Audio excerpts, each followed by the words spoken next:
Amen, she says. Right? Right. Yeah. How long, yeah? Yeah.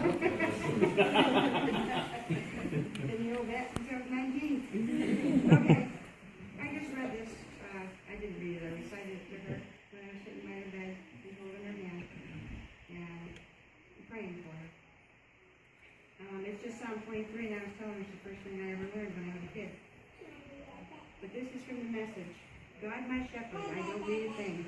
You have bedded me down in lush meadows. You find me quiet pools to drink from. True to your word, you let me catch my breath and send me in the right direction. Even when the way goes through Death Valley, I'm not afraid when you walk at my side. Your trusty shepherd's crook makes me feel secure. You serve me a 6-course dinner right in front of my enemies. You revive my drooping head. My cup brims with blessing. Your beauty and love chase after me every day of my life. I'm back home in the house of God for the rest of my life. That one's Psalm 23. This one is from John 3. It's just a couple of verses. This is how much God loved the world. He gave his Son, his one and only Son, and this is why, so that no one need be destroyed. By believing in him, anyone can have a whole and lasting life.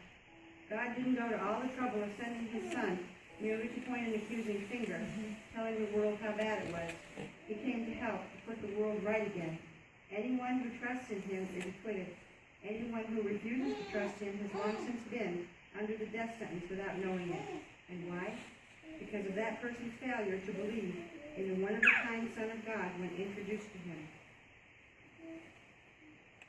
And then there was just this, I know, it seems like a lot, huh?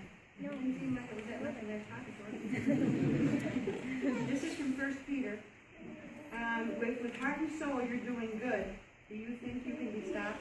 Even if you suffer for it, you're still better off. Don't give the opposition a second thought.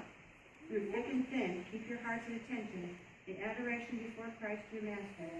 Be ready to speak out and tell anyone who asks why you're living the way you are, and always with the utmost courtesy. Keep a clear conscience before God so that when people throw mud at you, none of it will stick. They'll end up realizing that they're the ones who need a bath.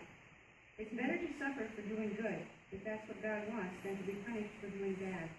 That's what Christ did innocently. Suffered because of other sins, the righteous one for the unrighteous ones. He went through it all, was put to death, and then made alive to bring us to God. And I talked to her about that, and while I was holding her hand, I didn't get a response, but I did pray over it. And I think that the Savior revealed himself to her behind her closed eyes, is what I think. Amen.